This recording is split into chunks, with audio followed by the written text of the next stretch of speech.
Ouça o Agro, Gestão e Mercado, com Tiago Rodrigues, um podcast do Sistema CNA Senar.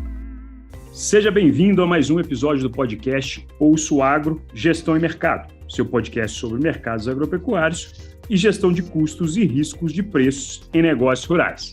No episódio de hoje, nós vamos retratar as perspectivas para a produção brasileira de carne em 2023. Eu sou o Tiago Rodrigues, assessor técnico da CNA e trabalho com o projeto Campo Futuro, uma iniciativa do Sistema CNA com foco no levantamento de custos de produção de diferentes atividades agropecuárias pelo país. O convidado de hoje é Alan Silveira dos Santos, superintendente de estudos de mercados e gestão de oferta na Conab. Seja bem-vindo, Alan, e obrigado por aceitar nosso convite. Oi, Tiago, obrigado também pelo convite, obrigado a todos aí da CNA, né? Vocês são parceiros nossos aqui da Conab, a gente vem trabalhando junto, né, Tiago? E estou aqui à disposição, comentar um pouco do trabalho, comentar das perspectivas para o setor, espero aí poder dialogar com vocês sobre o que esperar aí para a pecuária, né, nos próximos ciclos, né, esse ano e aí já para 2023 também, a partir do estudo que nós fizemos sobre as perspectivas para a agropecuária, divulgado aí no último dia 24 de agosto. E vocês produzem muitos dados, muitas estatísticas da pecuária, uma parceria que eu agradeço, é importante a gente conversar com vocês, é um prazer. É isso, a gente agradece aqui e assim, veio numa hora excelente essa nova interação de vocês, né, trazendo essa possibilidade aí, principalmente como sinalizador para o mercado em termos de dados pecuários aí que praticamente a gente não trabalhava com dados nacionais, né, vamos dizer assim, a gente usava bastante fonte de informação aqui externa, né, o que realmente trazia uma certa até desconfiança do setor para esse volume de informação, né? E a Conab fazendo essa ponte aí, trazendo essa novidade, também além do know-how que já tem adquirido aí com relação à área de grãos aí, entrando agora para esse viés da pecuária aí, para a gente aqui como consumidor de dados é bastante interessante, viu, Alan? E o primeiro ponto aqui para a gente iniciar essa conversa, Alan, vai muito nisso que a gente comentou aqui de cara, né? Basicamente, o setor que representa aí 25% do valor bruto de produção, que é, se a gente somar aí avicultura de corte, pecuária bovina e suinocultura, é um setor que vivia muito municiado por informações externas, é aquilo que eu comentei agora há pouco. E a iniciativa da Conab em trazer essas informações, agora no último dia 24, como um cenário de perspectivas, além do próprio ano que a gente está fechando, mas também para um cenário até de um prazo maior, né? Estamos falando até de dado para 2023 aí, é um direcionador justamente para que o setor que consome esses dados e que planeja atividade em cima dele se programe e se sinta mais seguro nessas programações.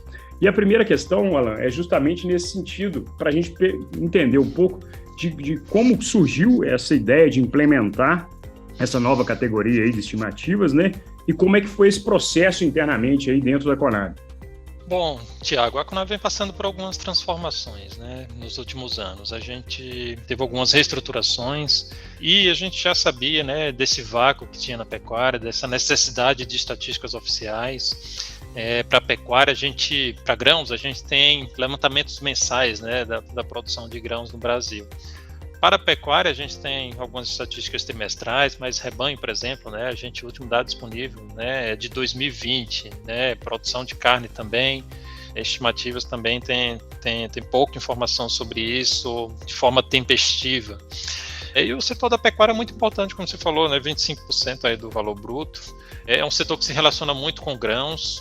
Então, a gente fala de milho, né, do Brasil grande exportador de milho, Brasil grande exportador de soja, mas a gente tem que lembrar que o milho, grande parte do milho é consumido aqui no mercado interno, né, e o setor de pecuária, o principal consumidor, digamos assim, é a alimentação animal, né, farelo de soja também, né, a gente exporta bastante, soja em grão, mas grande parte daquilo que é processado internamente vira farelo, que também abastece o setor da pecuária. Então, para a gente conseguir acompanhar bem o setor de grãos, é necessário que a gente acompanhe também de perto o setor da pecuária. Então esse foi um dos motivos que a gente, né, além dessa questão das estatísticas que a gente está trabalhando para cada dia mais trazer mais estatísticas para o setor como um todo, né, e para a pecuária especificamente, que a gente acha que tinha essa lacuna, que a gente precisava melhorar esse sistema de informações, a gente precisa também essa ligação muito forte com os grãos. Então a gente, no final de 2020, a gente passou por um processo de estruturação, foi criada uma gerência de pecuária, né, e desde então a gente estava maturando essa ideia, se preparando, né, para a gente fazer essa perspectiva, de uma forma que a gente se sentisse confortável aí com os números que foram apresentados. Então a gente trabalhou a metodologia, estimativas, conversamos com nossa equipe de estatísticos, com a nossa equipe também de econometristas, junto com a equipe de análise de mercado, para construir esse trabalho em conjunto. Então a semente, diria, Tiago, é essa necessidade de estatística que eu acho que todos nós temos, né, para a política pública, para o produtor, para o consumidor, né? A gente precisava ter mais clareza e transparência nesse mercado, mas também para a gente até fazer a própria validação dos dados de grãos, o acompanhamento da pecuária é extremamente importante, né? Até para a gente projetar consumo de grão, né, para os próximos anos também. Então o relacionamento é muito de perto, né? Então a gente agora está conseguindo estruturar para fechar esse ciclo entre pecuária e grãos, né, que é muito importante para a gente ter clareza e consistência das estatísticas que estamos produzindo. Bom, é interessante você colocar um ponto aí, principalmente com relação ao processo como ele foi construído, né? Então a gente tem segurança aí de que não foi algo da noite para o dia, né? Então tem envolvimento aí sério do pessoal todo da sua equipe aí que está por trás desses levantamentos, e isso dá segurança para a gente explorar um pouco dos dados apresentados aqui por vocês no último dia 24, né? Vocês trouxeram aí que para esse primeiro levantamento, a estimativa de um crescimento aí de 3,1% na produção total de carnes em 2023, alcançando aí um total de 29,3 milhões de toneladas. Dentre as atividades, Alan, carnes relacionadas aí a suínos, aves e a própria carne bovina, como é que foi o comportamento aí de cada um dentro dessa estimativa e o que cada um somou aí para chegar nesses 3% de aumento aí? Vamos começar pelo frango, né? Digamos assim, produção de carne de frango. O frango hoje é a principal proteína produzida no Brasil, né? Os nossos dados que divulgamos têm uma perspectiva aí da gente consumir pouco mais de 50 quilos por habitante ano em 2023. E, né, a gente sabe que hoje, quando você faz a conta, né, entre o preço da carne de frango e a carne bovina, a gente tem um distanciamento um pouco maior do que era observado há alguns anos atrás. Então isso tem possibilitado, né, um aumento de demanda contínua da carne de frango aqui no mercado interno, mas também no mercado externo a gente vem, né, há muito tempo nós somos consolidados aí como maiores exportadores de carne de frango do mundo. O Brasil tem uma produção em que a gente tem uma abertura muito grande, né, a exportação de carne de frango é diversificada, a gente não tem hoje problemas sanitários significativos.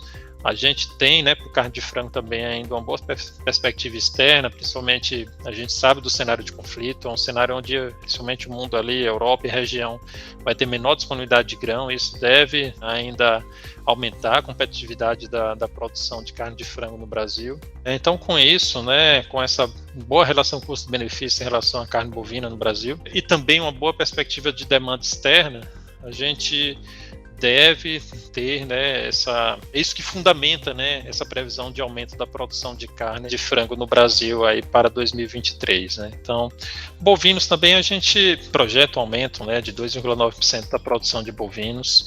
Bovinos a gente vai observar, né, que não só no Brasil, né, mas houve um movimento no mundo, né, da gente passar a produzir mais carne bovina entre 2018 e 2020 ali, naquela lacuna deixada pela China em relação à carne suína, né, onde eles tiveram que abater uma quantidade significativa de matrizes, e aí ver que o mercado de carne bovina nesses anos foi muito positivo em relação a termos de exportações, né. Se a gente for observar 10 anos atrás, aí a China não importava praticamente nada de carne bovina, hoje está chegando próximo às 3 milhões de toneladas, e o país que era capaz de fazer isso, esse movimento de aumentar o fornecimento de carne, era principalmente o Brasil, né? Por isso que o Brasil tem se destacado. A gente tem uma boa perspectiva de exportações de carne bovina para esse ano. No acumulado do ano, a gente já está mais de 20% de exportações entre janeiro e junho, se a gente comparar com o mesmo período do ano anterior. O Brasil é um dos poucos países que consegue expandir essa oferta de carne no mercado internacional. Com isso, está tendo um reequilíbrio, né? entre o consumo de carne no mercado doméstico e o consumo e as exportações de carne. Então, a gente, com esse bom momento, né, em relação ao setor externo, ainda é um bom momento, apesar daquela crise que a gente viveu aí em setembro do ano passado com os embargos. Esse ano voltou com tudo, né? Os números estão bem positivos. Se não houver nenhum problema nessa magnitude, a gente deve passar o ano aí também com exportações, né, aproximadamente, né, 3 milhões de toneladas para esse ano e um pouco mais para o ano que vem, 3,1 milhões de toneladas, que é um valor bem significativo, né, considerando que a gente exportava aí também há 10 anos atrás, é bem positivo. Então, com isso, né, a gente ainda tem, né, preços favoráveis, margens favoráveis para o pecuarista. Então, esse cenário, com outro porém, que é a recuperação contínua dos rebanhos que a gente deve passar, né, apesar de o último dado nosso ser de 2020, né, da pesquisa pecuária municipal, a gente observou que nos últimos anos, né, até pelo preço do bezerro, houve um movimento de retenção de fêmeas que vai se refletiu no rebanho 2021, está refletindo no rebanho 2022, deve chegar aí a 2023 ainda com um rebanho ainda maior, né, a gente está estimando 227 milhões de toneladas. Então isso vai abrir espaço para 2023 a gente ter aí um aumento da produção de carne, com a maior produção de bezerros, mas também em 2023, né, a gente já vem falando no setor, né, a produção de carne é um ciclo mais longo, né, quando você fala em carne bovina, então não é algo que muda a chave do dia para a noite, mas a gente deve encarar 2023 talvez como ponto aí da mudança, né, onde a gente começa a ter o processo de reversão, de abate, maior abate de vacas, então isso deve também propiciar esse aumento da produção, que vai ser, né, interessante porque vai conseguir suprir tanto o mercado externo, mas também deve aumentar também a disponibilidade no mercado interno de carne bovina aí para 2023. Para finalizar, falar um pouco de suínos. É um ciclo um pouco menos curto, né? Está intermediário aí, né? Está mais para o ciclo de médio prazo, né? Bovino médio longo e aves aí no ciclo curto, mas suínos, apesar das dificuldades que a gente tem visto em relação à rentabilidade, vocês que estão aí, né, acompanham bem também o preço do milho, de farelo, a gente sabe que desde 2020 aumentou muito, né, o custo de produção só com a alimentação de suínos hoje é mais de 80% do custo total, né, de produção. Então dificultou bastante, né, principalmente a questão do produtor independente, onde ele tem menos proteção, né, em relação a preço dos insumos. Porém, ainda existe um processo de diminuição da taxa de crescimento do rebanho, existe um processo de abate de um peso médio de carcaça menor, né, mas a produção e o rebanho deve continuar aumentando, a produção menor do que o rebanho em função desse peso menor, né, enquanto atravessa esses custos altos de produção. Mas com essa perspectiva de boa safra de milho, pode ser que esse cenário melhore um pouco em questão de rentabilidade, por isso que a gente ainda está prevendo tanto para esse ano quanto para o ano que vem o aumento da produção de carne suína, amparado também com um aumento que vem aí relativamente pequeno no consumo de carne suína no mercado doméstico, mas um aumento que é importante, né? O mercado doméstico ainda absorve muito mais, demanda muito mais a carne suína do que o próprio mercado internacional, né? Então, esse aumento da disponibilidade interna, né, mesmo que seja de meio a 1 quilo por ano aí nos últimos anos, ele deve ajudar também a ter demanda, né, para essa produção maior de carne suína que está se manifestando. Além do preço também, né, da carne bovina em patamares mais altos, deve colaborar para uma certa migração também para o consumo de carne suína. Então, dado esse cenário, a gente também espera um crescimento aí da produção de carne suína também nos próximos 2 anos. Bom, depois dessa fundamentação aí de todo o cenário, né, de tanto para as 3 proteínas aí, eu só vou pontuar aqui em cima com os números que vocês trouxeram, né, no frango aí, por exemplo, a 2023, crescimento de 2,5%, a carne bovina de 2,9% e a carne suína tem um incremento maior, né, de 5,3%. Acho que você trouxe aí uma visão boa de cada atividade, né, do que cada um tem sofrido de impacto atualmente. E eu vou pegar 2 pontos que você colocou aí para a gente continuar essa conversa aqui. O primeiro deles é a questão de custos. A gente tem aqui o projeto Campo Futuro da CNA, iniciativa nossa de levantamento de custo de produção. E se a gente pegar o exemplo da pecuária de corte, o sistema aí de recria e engorda, analisando aí os modais produtivos que a gente tem no país, aí, mais de 9 estados representados, a gente vê aí um incremento médio desde março de 2020, quando startou a pandemia, com julho de agora, que é o último dado que a gente tem fechado, um crescimento de 45,4% no custo de produção da arroba nesse modelo ou nesse sistema de produção, né? Puxado aí principalmente por dois insumos, né? O primeiro deles, na verdade, vamos colocar um terceiro aí. O primeiro, sem dúvida, foi a reposição, que encareceu bastante nesse período, né? Você colocou a questão do ciclo pecuário aí. O segundo, custo com alimentação, aí destacando dois insumos dentro desse custo com alimentação, a questão do preço da ração, que avançou nesse mesmo período 57%, e o preço do sal mineral, que para esse período também, pelos dados do Campo Futuro aqui, avançou 90%, né, o preço do sal. E uma outra estimativa que vocês trouxeram agora também, nesse evento do último dia 24, foi o cenário dessas atividades em termos de margem e rentabilidade, né, Alan? Eu queria que você explicasse um pouco o que vocês estão esperando aí para essas atividades aí ao longo de 2022 e o fechamento de 2023.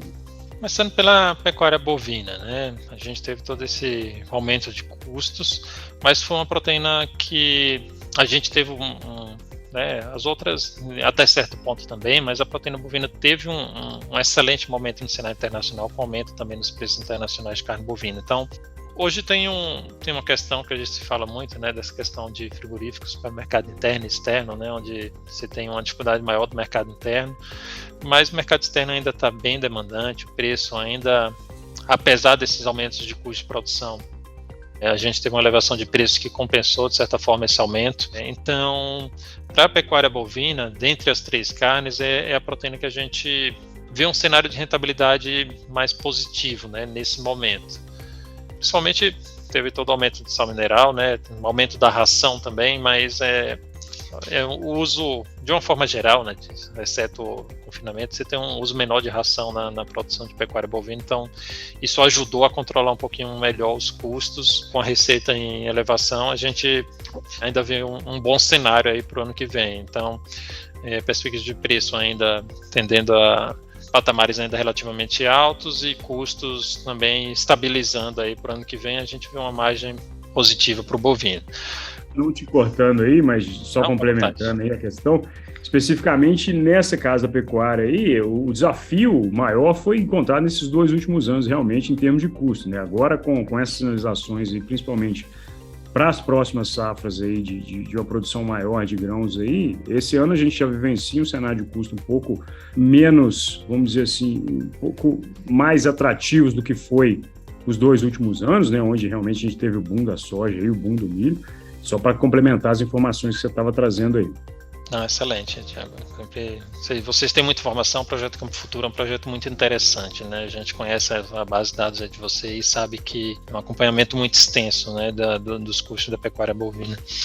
Mas falando um pouco de frango, né? Frango, as margens estão estáveis, né? Estabilizadas em patamares, em relação ao custo total, uma margem próxima ao empate técnico, digamos assim, né? Você tem aí a margem do frango próximo de 0% em 2020, também isso em 2021, e para 2022, né, com o cenário de preço de milho ainda alto, as primeiras estimativas, né? Primeiro a gente faz a estimativa de previsão de preço, com base em variáveis de mercado, e faz o cenário do preço de frango. E depois também a previsão de custo, né? Quando a gente coloca essas duas estimativas juntas, né, a gente vê ainda nesse ano 2022 um cenário em que no balanço do ano, né, a gente tem margens de até um pouco menores do que foi observado nos últimos 2 anos. E para o ano que vem, o grande desafio é ver para onde vai também o preço do milho, né? Por enquanto a gente vê uma certa estabilidade para o ano que vem no preço do milho, pelo menos foi isso que a gente apurou, né, nas previsões que a gente fez aí para o trabalho das perspectivas. É um cenário de médio prazo, né, que ainda pode acontecer muita coisa. A gente sabe da importância do mercado brasileiro, do mercado norte-americano. Se tudo correr bem, né, no mercado de milho, a gente deve suprir a lacuna da Ucrânia, exportando mais de 10 milhões de toneladas em relação ao que a gente prevê para esse ano. Então, meio que compensa essa oferta, mas a gente vê uma produção dos Estados Unidos oscilando muito, né, ainda sobre o potencial em função do tempo quente, né, e da seca observada esse ano lá, em alguns pontos aí das lavouras. Então, médio prazo, a gente vê uma certa piora se a gente for considerar esse cenário de custos, mas tem um limite, né, também nessa queda da margem para o frango. Já está com margens apertadas, dificilmente tem ter uma queda significativa de preços, porque o custo vai ser um importante balizador ali na formação de preços. Pode ter um ajuste, né, na produção, não é o que a gente espera, né? A gente espera ainda um cenário de continuidade, principalmente pela continuidade da demanda interna e externa, mas é um cenário ainda desafiador para o produtor de frango, né? Então, realmente, eu acredito que para o ano que vem ainda é um desafio para o produtor de frango a gestão dos custos, né? Na média, o cenário é de uma rentabilidade um pouco menor do que a que a gente deve fechar esse ano. Porém, né, varia muito, né? Varia muito do modal de produção, varia de produtor a produtor. Então, gestão de custos vai ter que ser uma ferramenta obrigatória, né? Aí não tem para onde correr para o ano que vem aqueles que querem permanecer com certa lucratividade na atividade. Para o suíno, né, a gente vem um ano que, depois de anos muito positivos, né, em questão de exportações para a China, a gente vem um ano em que eles recuperaram o plantel. Digamos que eles já estão com a produção de carne suína totalmente recuperada, né, para a demanda que eles têm interna. Estão fazendo alguns ajustes, né, eles pesaram um pouco a mão na produção. A margem lá não está tão positiva, eles continuam importando, sinal que a gente tem conseguido ainda ter preços competitivos. Então, para o suíno, a gente primeiro para esse segundo semestre, normalmente é um período de preços mais altos, né, então a gente espera uma recuperação da margem no segundo semestre, né, em relação ao que a gente observou no primeiro, né, e para o ano que vem também, né, se a gente realmente tiver um cenário onde a gente tenha um aumento da produção tanto de milho quanto de soja, previsão aí de estabilidade de preço desses dois insumos, até dependendo da produção, né, se tiver alguma surpresa, a gente caminhar ali para uma queda de preço no médio prazo desses dois insumos. Deve haver uma recuperação aí da rentabilidade dos suínos, que tem sido ruim, né? Muito ruim, principalmente produtor independente, tanto em 2021, continua desafiador agora em 2022. Então, a gente espera que esses 2 anos foram os piores, né? Assim, em termos de rentabilidade, mas que ano que vem, melhora no cenário aqui interno, né? A gente tem crescimento econômico interno, relação custo-benefício ainda boa, né? Principalmente em relação à carne bovina, mas hoje o suíno também tem uma boa relação custo-benefício aqui no mercado interno em relação ao frango, né? Alguns cortes de suíno com preços até menores do que o preço do frango. Então, juntando esse cenário de um pouco maior de demanda interna com a possibilidade de reprodução recorde de grãos, a gente espera que haja uma melhora para o ano que vem para o produtor de suínos. Não, e o produtor de suínos independente aí, você frisou bem, tem sofrido bastante, né? Pelo menos pelos dados nossos aqui, a gente comparar o primeiro semestre desse ano com o primeiro semestre do ano passado ele tinha um custo de R$ 5,60, R$ 5,65 por quilo de suíno terminado. Esse ano, esse primeiro semestre, né, a média do semestre, ele fechou em algo em torno de R$ 6,20. Então, assim, o segundo semestre do ano passado foi um pouco mais desafiador, mas esse semestre também a gente já aponta essa evolução. Bom, falamos de produção, falamos de custo, e o último ponto aqui para esse podcast nosso é debater a questão da demanda, né? Especificamente, esse foi outro ponto que vocês trouxeram nas perspectivas, né? A gente pôde notar aí que movimentos distintos entre as atividades pecuárias em termos de disponibilidade per capita de carne. A gente teve aí, se a gente comparar 2018 a 2021, o consumo aparente para carne de frango cresceu aí, carne de frango e carne suína cresceu algo em torno de 2,5%, né? E para carne bovina, o movimento foi até o contrário, né? Se você pegar o mesmo período aí, essa média é negativa em 4,8%. Na sua visão, Alan, como é que deve ser esse fechamento desse ano para esse consumo aparente aí? E o que a gente pode esperar para 2023 no que vocês apresentaram aí em termos de dados? Para esse ano, né, primeiro falando aí, dando uma visão geral, de uma forma geral a gente deve ter uma redução desse consumo aparente, né, ou disponibilidade per capita, como a gente chama, que é um conceito próximo ao consumo aparente, ao consumo em si, né? A gente sabe que não passam tantos estoques, né, de um ano para outro de carnes, então acaba que a disponibilidade per capita, né, fica algo muito próximo do consumo. 2022 foi um ano de recuperação ainda, né, recuperação econômica no mercado interno. É um ano em que, né, a gente passou por um processo inflacionário, né, e com isso diminuiu a renda disponível, mas ao mesmo tempo para alguns segmentos continuou avançando bem no mercado internacional, né? A gente deve ter um aumento aí de exportações de carne bovina de próximo a 20% esse ano, para a carne suína o cenário já não é tão favorável, né, depois dessa diminuição da demanda da China de 4.000%. Então, dentro desse aumento da disponibilidade interna, o destaque é a carne suína, que a gente deve ter um aumento, né, apesar da redução da carne bovina. A carne de frango também a gente opera quase em estabilidade, mas também com uma leve redução na demanda interna também, em função desse aumento de preço, né? Apesar da produção total, né, quando você considera a disponibilidade total de carne, produção total, a gente também está próximo a uma estabilidade aí. O consumo efetivo interno deve ser menor, até pelo esse próprio cenário de rentabilidade, né? A gente vinha numa crescente de produção de carne de frango, então, e esse ano, em função da rentabilidade um pouco menos atrativa, né, a gente teve que recuar um pouco em relação ao alojamento aí de pintos de corte, consequentemente produção de carne de frango, né, peso médio também um pouco mais baixo do que a gente observava nos últimos anos. Então, o balanço geral, né, você tem um aumento ainda do consumo interno de carne suína, até porque com a saída da China, né, os plantéis já estabelecidos, né, a produção já em curso, né, não tem como ajustar tão rapidamente, aumentou a oferta de carne suína no mercado brasileiro e o consumidor, em função dos preços, deve aumentar esse consumo. Para carne bovina e carne de frango, né, uma leve redução para carne de frango e uma redução um pouco mais significativa para carne bovina, né, passando aí de 27,8 quilos habitante por ano para 25,6. Mesmo assim, a gente deve fechar o ano aí com mais de 90 quilos de carne consumida por habitante ano, né, 92,7 quilos.